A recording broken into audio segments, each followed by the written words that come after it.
Bienvenue Stop Invest. Oui, je vais parler d'une entreprise que tu ne connais peut-être pas, qui ne t'intéresse peut-être pas, qui n'est peut-être pas intéressante. Bref, c'est pas ça le plus important. Le plus important, c'est le raisonnement derrière. Parce qu'en fait, par rapport à ce que je vais dire ici aujourd'hui, vous allez vous rendre compte que c'est quelque chose que vous allez avoir tendance à répliquer sur d'autres entités qui font à peu près la même chose. On va peut-être parler ici d'un piège, enfin pas un piège, mais comment éviter les value traps et comment déterminer qu'une entreprise est intéressante, même avec des chiffres qui ne sont pas stables. Et là, on va parler d'Alpha Metallurgical Resources. C'est une question ici d'un abonné du Top Premium Infinity. Il m'a demandé, Thierry, qu'est-ce que tu penses de Alpha Metallurgical Resources? Il y a Monish Pabrai qui est également sur le dossier. Donc, ça veut dire que c'est assez bon. Alors, j'ai retenu un nom, Monish Pabrai. Il a cité un investisseur qui a sans doute du succès sur certains de ses placements ici. Mais il y a quelque chose qu'il a évité de mentionner, enfin, qu'il n'a peut-être pas mentionné. C'est quel type d'investisseur nous avons? Qui est Monish Pabrai? Quel type d'investisseur c'est? En sachant quel type d'investisseur vous avez face à vous, vous pourrez à peu près déterminer, quand il prend une position, qu'est-ce qu'il a tendance, qu'est-ce qu'il a vu, qu'est-ce qu'il voit que vous ne voyez pas présentement, qui ne se reflète pas encore, qui n'a pas encore, enfin, qui ne se voit pas encore au niveau des chiffres. Pourquoi est-ce qu'il va acheter une compagnie cyclique? Pourtant, il nous parle de Warren Buffett, il nous parle de Munger, et il va investir sur une compagnie extrêmement cyclique comme Alpha Metallurgical Resources, qui a livré un trimestre solide sur le plan opérationnel, marqué par des coûts de production historiquement bas qui protègent les marges dans un marché du charbon métallurgique à tonnes. Bien que l'entreprise soit solidement capitalisée avec plus de 500 millions de liquidités, la direction se prépare à une année 2026 difficile, misant sur la mise en service de la mine de Kingston Wildcat pour soutenir la croissance future. Vous avez retenu quoi? Charbon métallurgique. Ce qui sous-entend ici que ce qu'on vend, on est un price taker. Peut-être que vous avez des doutes par rapport au price taker. Pendant que l'entreprise réfléchit, je vais répondre à une question ici, enfin, qu'il faut qu'on se pose quand on regarde les performances ou bien quand on regarde les dossiers des grands investisseurs, enfin des investisseurs qu'on respecte. Alors, avant ça, je prends mon prompt Omni-Analyst que vous allez retrouver ici dans la bibliothèque de Prompt. Je rappelle que vous avez une promotion présentement dans la bibliothèque de Prompt et vous allez la retrouver dans le groupe School. On va revenir dessus. OK? Donc, je lance Omni-Analyst, bim badaboum, je le laisse travailler. Et pendant ce temps, on va d'abord prendre en considération le dossier Monish Pabrai. Qui est Monish Pabrai? Monish Pabrai, je fais simple, je mets Monish. Voilà. Où est-ce que c'est? Je vais taper Pabrai. Voilà, ok. Donc, c'est Monish Pabrai, boum. Il ressemble à quoi? Je vous laisse aller. Il a écrit un livre intéressant, facile à lire. Je vous encourage à aller le lire. Donc, c'est lui, c'est sa tête qui est là, d'accord? Voilà. Intéressant à suivre. Maintenant, ça ne veut pas dire que vous avez la même stratégie d'investissement. Monish Pabrai, regardez l'un de ses portefeuilles parce que ce n'est pas la totalité. Vous avez du Valaris, AMR, RIG, HCC. C'est uniquement des compagnies, ça ce sont des compagnies cycliques. Je connais bien Rick, c'est également une compagnie cyclique. Donc, il a Warrior Metcoal, Alpha Metallurgical Resources qui font la même chose. Ils vendent quoi? Ils vendent du charbon. Du charbon, pourquoi? Parce qu'il y a le charbon pour le chauffage et le charbon pour l'industrie de l'acier, ou bien les aciéries. Et dans les aciéries, quand on parle d'aciérie, il y a deux types d'aciéries. Il y a des aciéries qui consomment du charbon et d'autres qui consomment de l'électricité. Ah oui, il faut faire la différence entre les deux. Et les deux business sont légèrement différents parce que les coûts sont différents. OK? Donc, il y a des entreprises qui sont uniquement spécialisées dans les aciéries à base de charbon. D'autres uniquement avec de l'électrique, avec de l'électricité. Et d'autres, je ne dis pas que l'acier a l'électricité, non, pas du tout. Pour fondre l'acier, on utilise soit le charbon, soit l'électricité. OK? Et maintenant, il y a des entreprises qui font les deux. Bref, ce n'est pas de ça que je voulais parler.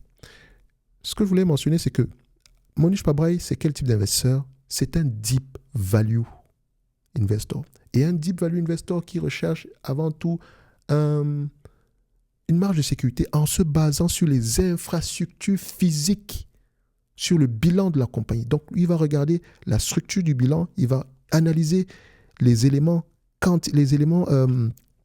immobilisations corporelles.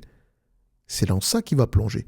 Et quand il se rend compte que le prix qu'on nous propose aujourd'hui est inférieur au coût du remplacement ici des usines, moins la dette, il achète. Parce qu'il sait une chose, c'est que de toutes les façons, c'est une entreprise qui, parfois, elle va perdre de l'argent, mais ce n'est pas plus grave que ça, parce que quand le cycle redémarre, ça explose. C'est comme ça qu'il est. RIC, c'est la même chose. HCC, c'est la même chose. AMR, c'est la même chose. Donc, c'est le genre de... On fait de l'argent avec, mais ce n'est pas le genre d'investissement, c'est pas mon style d'investissement à moi. OK? Mais, comme je l'ai dit, il faut connaître quel type d'investisseur vous avez face à vous. Et donc, une fois qu'on sait cela, Monish Pabrai, il a sélectionné AMR depuis très longtemps. La première fois que ça a apparu sur ce site-ci, c'est à 164. Peut-être qu'il a acheté ça bien avant, parce qu'il y a 3 mois de retard ici. Et peut-être que la position était trop petite avant pour à peu près... elle était peut-être très petite avant. Ou bien il a acheté ça dans un autre portefeuille. On ne sait pas quand est-ce qu'il a acheté exactement. Mais en tout cas, ce qui est visible ici, c'est qu'il a commencé, c'est à partir de 164 $. Il a ajouté à sa position à ce niveau-ci. Il a un tout petit peu diminué aux alentours de 125. Et là, il a rajouté à partir de 112. Donc moi ici, quand je regarde ce type d'entreprise, et là je relance le prompt, qui est encore en train de réfléchir, on repart sur AMR. 1, 2, 3. C'est la raison pour laquelle dans le titre de la vidéo, il n'y a pas de AMR. D'accord? Parce que je veux vous forcer à regarder cette vidéo parce que je pense qu'il y a beaucoup de choses à dire. Très souvent, malheureusement, sur cette chaîne, quand quelqu'un ne connaît pas une entreprise ou bien, voilà, on a tendance à ne pas regarder la vidéo. Pourtant, il y a beaucoup de choses que je considère comme étant importantes. Parce que dites-vous une chose, c'est pas le plus important sur cette chaîne, ce n'est pas l'entreprise dont on parle. C'est de savoir qu'est-ce qu'on mentionne pour les chiffres. Est-ce que ça peut nous servir dans d'autres entités? Eh bien, je ne vous demande pas de regarder toutes les vidéos. Hein. D'accord? Moi, je peux en publier matin, midi, soir. L'analyse quantitative, c'est la partie la plus facile. OK? Donc, Alpha Metallurgical Resources. Regardez le revenu. Clairement, une entreprise cyclique. Mais on ne peut pas tirer de conclusion si on ne regarde pas la marge brute. OK? Marge brute instable également. Rappelez-vous, premier niveau de pricing power, c'est la stabilité des marges. Je ne suis pas en train de vous dire, non, les marges doivent être de 10%. Non, nous, on ne fait pas ce travail-là. Dépendamment des secteurs d'activité, les marges brutes, une entreprise qualitative peut avoir des marges brutes très petites, peut avoir des marges brutes de 10, de 5, de 2, de 3, je n'en sais rien. Mais ça dépend des secteurs d'activité. On ne met pas des limites strictes ici. OK? Après, vous pouvez le faire si vous voulez. Marge brute, 10% par là. Mais en moyenne, on est dans du 17%. Mais il y a une chose, métallurgicale, vous avez vu, on vend quoi? On vend du met coal. Met coal price. On vient ici, repérez bien les dates. Je vais dézoomer sur les 10 dernières années. Quand est-ce qu'on a perdu de l'argent ici? Quand est-ce qu'on a eu des revenus moins élevés? Entre 2019 et 2020. Vous voyez quoi ici? 2019, enfin ici, 2020. Entre 87 $ la tonne et 55 $ la tonne. Oui, évidemment, il y a la qualité, parfois ça peut être un peu plus élevé, mais limitons-nous là. Ensuite, explosion à partir de 2020 jusqu'à 2022. Qu'est-ce qu'on constate? Explosion jusqu'ici. D'accord? Jusqu'en 2022. Ça suit quoi? Le prix du met coal, n'est-ce pas? Les marges également ont accéléré. Ensuite, depuis 2022, 2023 à peu près, boum, on revient à peu près à une certaine moyenne. Regardez. 2022, on revient ici. Et vous remarquez le prix? Il se stabilise autour d'une centaine, 100, 130, une centaine de dollars la tonne. Bien plus élevé que ce qu'on avait connu en 2018 avant la dernière baisse. Et regardez, boum. Et on avait des marges de combien? 18%. Or, on a toujours des prix élevés, le même niveau de revenus, mais des marges moins élevées. Qu'est-ce que ça sous-entend? Il y a une chose dont il faut qu'on parle. Vous savez, dans le secteur ici, dans les industries extractives, quand le prix de la commodité augmente, on a tendance à aller exploiter les minerais qui ont les coûts de production les plus élevés, mais qui sont couverts par le prix actuel de la commodité. Quand le prix de la commodité diminue, on a tendance à exploiter les minerais qui nous coûtent le moins cher, enfin, qui en coût d'exploitation, pour bénéficier ici, pour pouvoir se protéger face à la baisse des prix. Et donc, très souvent, c'est en période difficile que vous pouvez identifier les avantages concurrentiels d'une compagnie, que vous pouvez identifier qu'une entreprise extractive a des avantages concurrentiels parce qu'elle perd moins d'argent que les autres. Donc, vous commencez déjà à comprendre ici que le problème, l'entreprise ne contrôle pas le prix de vente, il contrôle les coûts. Et donc, on revient à l'exemple de Total Energy. Tout ce que j'ai raconté sur Total Energy s'applique sur cette compagnie. Coût de production, c'est ça qui m'intéresse. Moins élevé que la moyenne du marché. Oui, j'ai lu à peu près les rapports financiers dernièrement et je peux constater qu'ils parlent beaucoup de coûts de production aux alentours de 95 $, etc. Ils disent que c'est le meilleur du marché ou bien parmi les plus bas du marché. Ça allait vérifier. Et si c'est le cas, tant mieux. Vous devez également parler de réserve, taux de remplacement, etc. Donc, le tangible book value, sachez que ce qu'on vend, c'est quoi? C'est du met call. Le met call, c'est pour les aciéries. Les aciéries, qu'est-ce qui booste les ventes des aciéries? C'est quoi? Dépenses en infrastructure ou bien automobile. OK? Et donc, comme vous pouvez le voir ici, comme avec Total Energy, pour me protéger au maximum, je préfère l'acheter au price to tangible book value. Et encore, je vous ai dit comment est-ce qu'on doit l'apprécier. Il faut que le price to tangible book value soit stable. Et donc, si vous l'avez eu aux alentours de 120, 100 $ l'action par là, tant mieux pour vous. Mais il y a une autre question qu'on doit poser. Il est constitué de quoi? Si c'est du cash, le cash peut avoir tendance à diminuer. Si c'est de l'inventaire, l'inventaire peut avoir tendance à diminuer. Si c'est des immobilisations corporelles, ça, c'est un peu plus stable. Donc, n'hésitez pas à aller voir de quoi est-ce que le tangible book value est constitué. Parce que pour dire ici que non, c'est 120, donc j'ai ma marge de sécurité, elle est là, je l'achète à 120 $. Attention, si le cash diminue, boum. Si l'inventaire diminue, boum. OK? Donc, faites attention. Idéalement, j'aimerais l'acheter aux alentours d'une centaine d'euros. Idéalement, vu comme ça. OK? Mais c'est également une entreprise qui rapporte de l'argent. Et quand on regarde les free cash flow, dézoome un tout petit peu, c'est une entreprise qui ne perd pas beaucoup. Donc moi j'aime bien ce que je vois ici. Si je zoome un tout petit peu comme ça et que je mets en cumulatif, où est-ce que c'est? Voilà, cumulatif. C'est une entreprise qui a gagné près de 2,870 milliards en free cash flow. 2,870 milliards qu'elle a gagné. Free cash flow cumulé. Donc si on dézoome, comme ça, si je reviens à peu près as reported, vous remarquez que vu comme ça, c'est pas beau, n'est-ce pas? Tantôt c'est 100, 200, ensuite on revient à 88, après on remonte à 1 milliard, ensuite on redescend à 17. C'est pas assez prévisible. Donc les free cash flow, c'est peut-être pas la métrique qu'il faut aller regarder parce que les capex, rappelez-vous, il y a une mine qui va être rentrée en production tantôt, qui va rentrer qui va rentrer en production bientôt. On l'a mentionné tantôt. Rendez-vous compte. Vous avez vu le prix du met call? Il baisse, n'est-ce pas? Et l'entreprise compte sur quoi? Sur les volumes de Kingston. La mine de Kingston Wildcat va rentrer en service. Et ce qui dit rentrer en service dit volume va augmenter. Si les volumes augmentent, dans un marché où les prix sont déjà assez bas, enfin plus haut que ce qu'on a connu par le passé, on peut courir le risque ici d'impacter négativement. Le prix pourra, enfin je ne dis pas que c'est à cause de Alpha Metalurgical Resources que le prix va baisser, mais ça rajoute une pression supplémentaire au niveau de l'offre. Si la demande ne suit pas, ça va être problématique. Et la demande est où? En Chine, en Inde, et elle dépend de quoi? Infrastructure, automobile, bref, il y a beaucoup de moving parts. Donc, encore une fois, ça me renforce l'idée selon laquelle il faut l'acheter par rapport au tangible book value. Mais maintenant, essayez de regarder un peu plus loin que ça. Est-ce qu'il n'y a pas plutôt une dépense en capital en Inde ou un projet pareil, un peu comme aux États-Unis avec le Infrastructure Act, etc. Bref, il y a peut-être des éléments comme ça. Parce que si Monique Pabrai achète, c'est peut-être parce qu'il voit un catalyseur.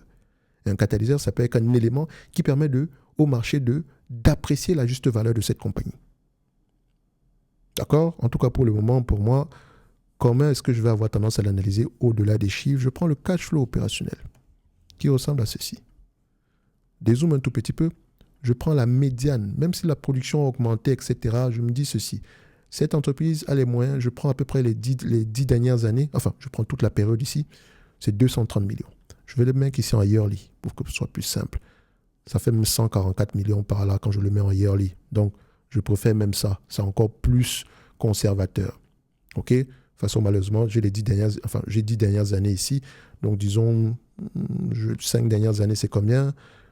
Donc, les 10 dernières années, c'est 166. 20 dernières années, c'est 161. Et toute la période ici, oui, c'est ça, c'est 162. Je vais arrondir à 162. 162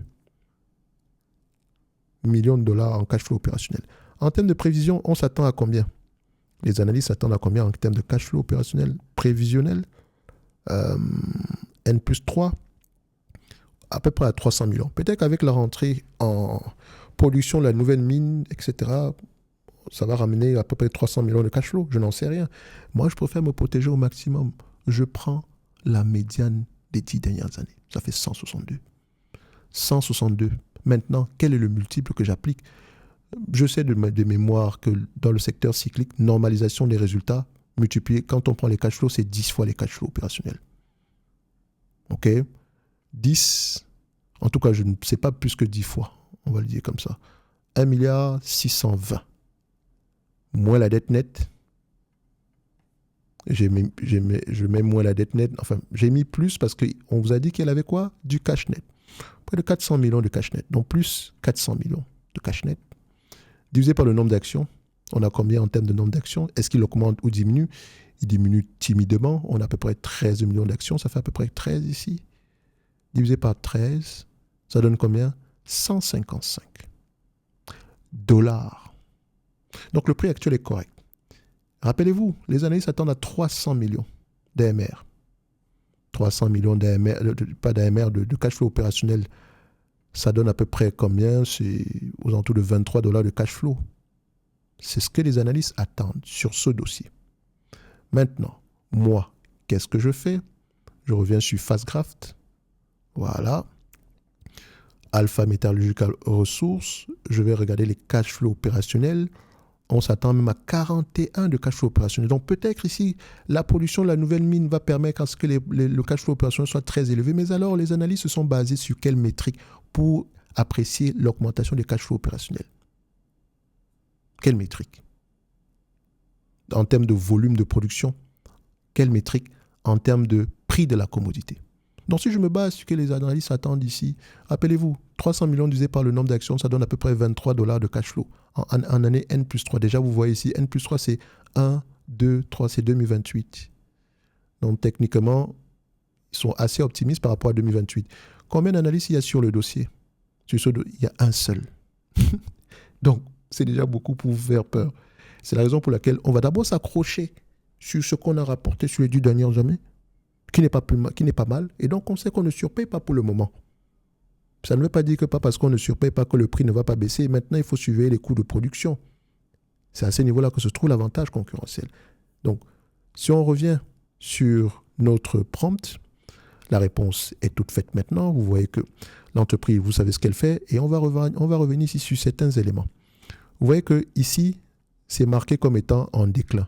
Mais attention, c'est une compagnie cyclique, un peu comme ce qu'on a fait ici avec Total Energy. Le cadre de classification ici met en phase 6 sur la base du recul de revenus. Il est cependant crucial de comprendre pourquoi cette classification est incomplète. N'est pas en déclin structurel d'entreprise. Il reflète exclusivement la chute du prix du charbon métallurgique sur les marchés mondiaux. Quelle est la méthode de valorisation qu'on va utiliser ici? Valeur d'entreprise chez EBITDA, price to free cash flow sur cycle normalisé. Price to free cash flow sur cycle normalisé. Price to cash flow sur cycle normalisé. Valeur d'entreprise sur EBITDA sur cycle normalisé. La normalisation sous-entend, même si on prend sur les 10 dernières années, même niveau de volume moyen, même niveau de coût moyen, d'accord? Même niveau de prix de la commodité moyen. D'accord? Donc c'est ce qu'on a fait. 162. 10 ans de cash flow opérationnel. On n'a pas pris en considération la croissance à venir. Plus le cash net, on est à peu près aux alentours de 2 milliards. La capitalisation boursière actuelle. Maintenant, si le cash flow opérationnel augmente, etc., tant mieux, tant mieux. On ne surpaye pas. Idéalement, on aimerait même avoir ça au book value qui est aux alentours de 120 par là. Et encore, le 120, on doit aller vérifier. Le book value, il est constitué de quoi? Si je viens ici, sur Alpha Metallical Resources, je peux avoir une idée générale du book value. Ici, le total asset, c'est 2 milliards 300. Dans le total asset ici, qu'est-ce qu'on constate? Property, plant and equipment, long-term investment, etc. Donc, quand je regarde, les immobilisations corporelles, c'est 1 milliard. OK? Ensuite, l'inventaire, c'est 190, 193. Donc, l'inventaire peut fluctuer. Order current, bon, il n'y a rien du tout ici. Les recevables, c'est 279 millions. Ça également, c'est variable parce que ça ne veut pas forcément dire qu'on va vous rembourser de l'argent. Le cash ici est de l'ordre ici de, voilà, 400 millions par là. Pas mal. OK? Intéressant sans compter les différents, total long-term investment. Voilà. Donc, order investment, etc. Donc, ça, c'est peut-être du quasi-cash. Donc, le bilan est plutôt intéressant de manière générale. Il n'est pas très... Bon, c'est pas mal. C'est pas mal. Donc, on peut se dire ici que le 120 $ l'action, il est plutôt stable. D'accord?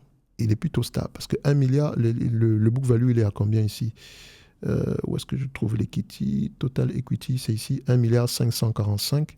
Ça, c'est le book value. Hein. Ce n'est pas le tangible book value. Parce que dans ce chiffre-ci, il faut enlever les éléments intangibles ici, qui ne sont pas très nombreux non plus. Donc, c'est correct par rapport à ce que je vois. En date d'aujourd'hui, l'intangible n'est que de 46. Ouais, pas du tout, donc ça va. Le book value va se rapprocher sur du tangible book value aux alentours de 1 milliard 564. Et vous voyez qu'il est constitué majoritairement de property, plant and equipment, immobilisation corporelle, donc les usines, les machins, trucs, tout ça. Donc, ça peut être intéressant ici. Maintenant, les réserves sont également à ce niveau, la valeur des réserves qui peut également fluctuer avec le prix de la commodité. Bref, on va s'arrêter là. Alpha Metallical Resources, quand vous voyez une compagnie extractive, normalisation des résultats. Est-ce qu'elle a un pricing, est-ce qu'elle a un avantage concurrentiel? En demandant au prompt, et je rappelle que j'utilise le Omni Analyst, qui fait partie de la bibliothèque de prompt, dont vous pouvez avoir accès en passant ici. Si vous avez des questions, réservez un appel. Ou bien regardez d'abord la vidéo qu'on a fait ici précédemment. Et n'oubliez pas le bootcamp du mois d'avril. Les places sont en train de s'envoler, les amis. Faites vite pour ceux qui veulent faire du stock picking sérieusement, qui ont 30 jours devant eux, pour apprendre à bâtir une thèse d'investissement solide en se posant des questions sur des cas réels, un cas réel. Vous êtes les bienvenus. OK? Pour ceux qui patientent encore, rejoignez le Club Top Invest, posez vos questions. Posez-moi des questions techniques, les amis. Il y en a plusieurs ici. Comme vous voyez, personne ici ne pose « Oui, est-ce qu'il faut investir sur telle... » Non. On veut savoir « J'ai telle entreprise. » Mais voilà une métrique que je regarde ici. Ça me dérange. Comment est-ce que je peux apprécier ça? D'accord? Voilà. Parce que si vous ne posez pas de questions dans un groupe gratuit, les amis, comment est-ce que vous voulez maximiser vos connaissances? Comment est-ce que vous voulez tirer un bénéfice maximum ici de ce club-là? Ce club, c'est uniquement destiné à la communauté YouTube. Les commentaires sont bloqués ici. Pour une seule raison, parce que je veux que ça se passe dans un cadre structuré. D'accord? Et donc, vous voulez continuer le débat? Rejoignez le Club Top Invest. C'est gratuit. Et à l'intérieur, posez des questions. Posez des questions techniques. D'accord? Donc, AMR, c'est une entreprise, disons, voilà, c'est une entreprise correcte dans son secteur d'activité. Toujours gagner de l'argent, c'est intéressant, très peu endetté. Donc, tout le reste ici va dépendre du prix de la commodité, l'augmentation des volumes, etc. Donc, pour moi, au prix actuel, c'est correctement évalué sans plus. Maintenant, si les attentes se réalisent, ça pourrait valoir bien plus que ça. D'accord? Admettons qu'on génère à peu près 300 millions et que ça devient la norme dans les années à venir. Ça fait 10 fois les bénéfices, etc. 10 fois les cash flows opérationnels. Ça donne à peu près aux alentours de combien? 3 milliards. 3 milliards divisé par le nombre d'actions qui est à peu près 13 milliards à 13 points. Non, disons 13 milliards, 12,90. Disons 13, ça fait 230. Dividendes, etc. J'espère qu'ils n'en versent pas parce qu'ils n'ont pas... C'est trop fluctuant ici. Vaut mieux racheter des actions, etc. Bref, toujours acheter des actions à un prix normalisé. Ceci n'est que mon point de vue et non un conseil d'investissement. Comme d'habitude, je me réserve pleinement le droit de me tromper. Un like, un abonnement, un commentaire, ça fait toujours plaisir. J'espère que vous avez tiré un maximum ici de cette vidéo concernant Alpha Metallical Resources, mais c'est un raisonnement qui pourrait vous servir sur des compagnies extractives comme Eramet. Eramet, c'est la même chose. Même dossier, même, vous voyez, ça ressemble à ça. L'élément le plus stable va être au niveau des cash flows opérationnels. Et encore, il faut normaliser. Ça va être sur des compagnies comme ArcelorMittal. C'est le même raisonnement qu'il faut adapter. Ça va être, vous voyez, ArcelorMittal accélère parce que tout semble être très beau. Mais attention, les prévisions sont toujours incertaines dans ce genre de dossier. Vaut mieux normaliser les résultats. Cash flow opérationnel, moins la dette nette, on applique un multiple stable. OK? Donc, on va se donner rendez-vous sur les prochaines vidéos. Et d'ici là, bienvenue à ceux qui nous rejoignent dans le bootcamp. Bienvenue également à ceux qui rejoignent ici la bibliothèque de Prompt. Et si vous avez une question, les amis, posez-la dans le groupe School. Si vous avez une question par rapport au service, réservez un appel. D'accord? Je répondrai à toutes vos questions. Regardez le live qu'on a fait précédemment, où je répondais également à un maximum de questions. D'ici là, portez-vous bien. Stock picking, ce n'est pas difficile. Le plus compliqué, c'est de patienter. Faites-moi confiance. Merci, au revoir.